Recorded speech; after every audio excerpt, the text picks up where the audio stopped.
एक आध तुझे करो लगाओगे भाई। भारत माता की, भारत माता की, नायक वीर एकता जिंदाबाद।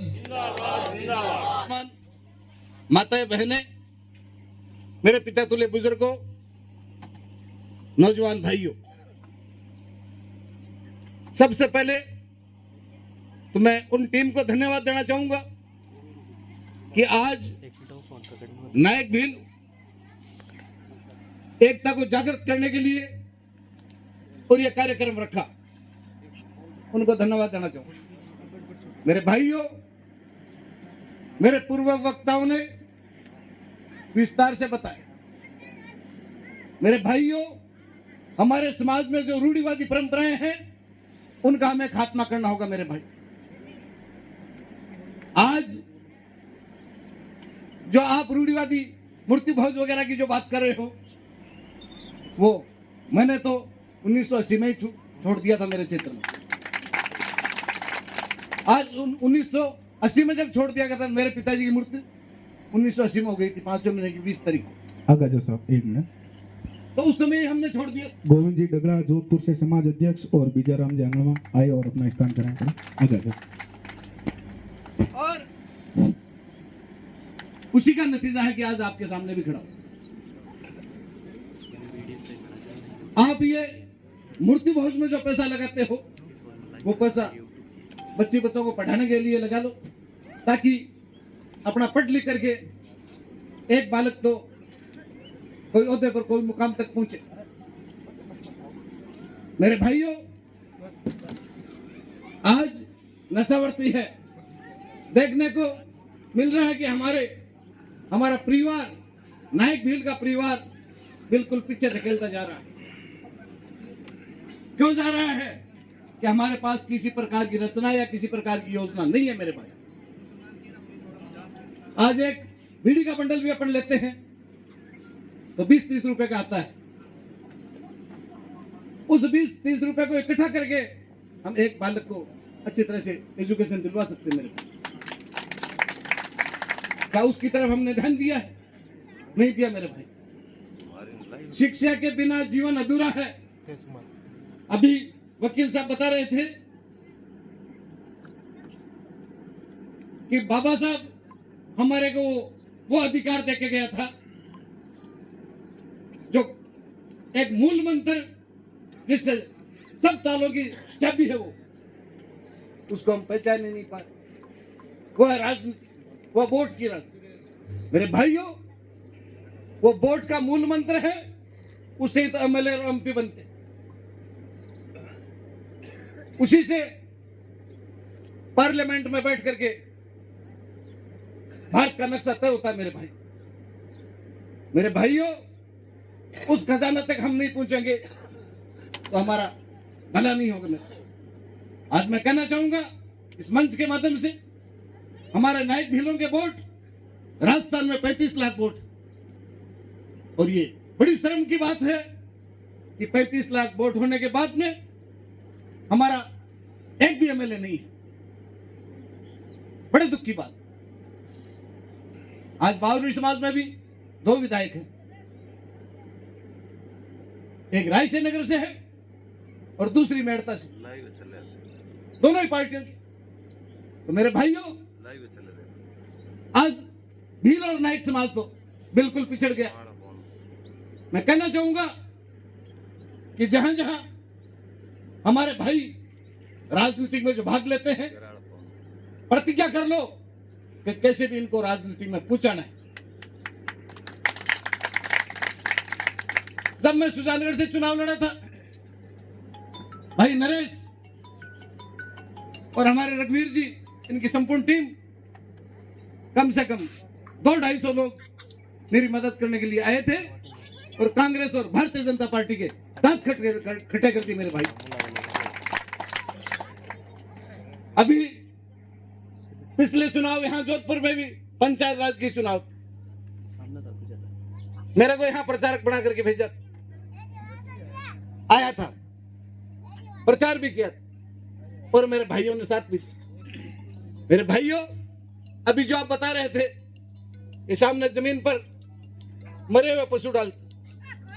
वो मामला पहले मेरे सामने आया हुआ, पर हम आपके साथ जो दुराचार अत्याचार हो रहा है वो हम कतई नहीं होने देंगे। आपके साथ में रहेंगे, कंधा से कंधा मिला करके रहेंगे मेरे भाई। ये हम आपको विश्वास दिलाना चाहते हैं। मेरे भाइयों, हम यहां आए हैं आपको जगाने के लिए। उठो, जागो, अपनी ताकत को पहचानो मेरे भाइयों। अभी मेरे पूर्व वक्ताओं ने बताया था हमारे पूर्वजों के बारे में, उनको पहचानो कि हम कौन है और क्या है। अपनी ताकत को पहचानो मेरे भाइयों, और ताकत को पहचान करके आप शिक्षा से अग्रणी होते हुए राजनीतिक का दामन थाम लो मेरे भाइयों। चाहे किसी पार्टी से आप विलंब करते होंगे, पर जहां हमारा प्रतिनिधि खड़ा है उसके साथ जुट जाओ। कांग्रेस और भारतीय जनता पार्टी को आज तक आप देखते आए हो, आज तक उन्होंने हमारा भला नहीं किया। जो भाई हमारा हाथ पकड़ेगा, हमारा साथ देगा, उनके एकजुट होकर के हम साथ में रहो। हम विधानसभा में जाएंगे और हम पार्लियामेंट में भी जाएंगे, और हमारे अधिकार जो हैं वहां से ही हम प्राप्त करेंगे मेरे भाई। जब तक हमारे बीच से हमारा भाई चुनकर नहीं जाएगा तो दूसरे हमारी कोई बात नहीं सुनने वाले। हमारी पीड़ा हम ही जानते हैं, दूसरे लोग तो वो क्या जाने पीड़ पराई जिसको कभी न फटी भी हुई। मेरे भाइयों, उनको हमारी पीड़ा का क्या पता है। वो तो पहले भी हमें पीछे रखना चाह रहे थे और आज भी हमें पीछे रखना चाह रहे। मैं आपका ध्यान अवगत करा देना चाह रहा हूं इस मंच के माध्यम से। थोड़ा एसटी वाला जो मुद्दा अपना था, वो हाई कोर्ट डबल बेंच में एक संत लादूनाथ नायक सेवा संस्था के नाम से हमने लड़ा था कि तमाम भील और नायकों को एसटी का प्रमाण पत्र दिया जाए। इनके साथ जो दुराचार अत्याचार हो रहा है, इनके साथ न्याय करें। मेरे भाइयों, हम संगठित नहीं थे और अन्य जो प्रभावशाली नेता हैं या संगठन है वो हमारे पर हावी हो गए, और हम वहां से वो रिट पिटीशन तो जो थी संत लादूनाथ नायक सेवा संस्था मुकदमा नंबर 496/2013, तो हम रिट हार गए। उसकी नकल हमने निकलवाई और हम सुप्रीम कोर्ट पहुंचे, और सुप्रीम कोर्ट में हमने वकील साहब अपील करी, उसका भी निस्तारण हो गया। उस निस्तारण में क्या कहा गया कि इसको पार्लियामेंट में संशोधन किया जाए। हमारी रिकमेंड ये थी कि नायक, नायकड़ा, चोली वाला नायक, नाना नायक, मोटा नायक, कापड़िया नायक, होल एंड सोल नायक कम्युनिटी एसटी लिस्ट, जबकि नायकड़ा कोई जाति नहीं। नायकड़ा बोलने पर आप समझते हो कि आल्टो सिटी एक्ट लगता है, जाति सूचक गाली। क्या आज तक अपने समाज के लोगों ने कोई ऑब्जेक्शन किया? नहीं किया, जानते ही नहीं थे, उनको पीने में फुर्सत नहीं, शिक्षा से वंचित रहे। तो हमारी रिकमेंड क्या थी, जो थूरी के साथ में नायक लगा हुआ है 57 नंबर, उसको वहां से डिलीट करो, हमारी सब समस्याएं सोल्व हो जाए। तो सुप्रीम कोर्ट का डायरेक्शन था कि आप संशोधन पार्लियामेंट में करो। तो अभी बुद्धिजीवी जो लोग हैं उनको मैं कहना चाहूंगा, नौजवान साथियों को, क्योंकि हम तो दिशा निर्देश दे सकते, भागने दौड़ने का काम तो आपको ही करना पड़ेगा। और जहां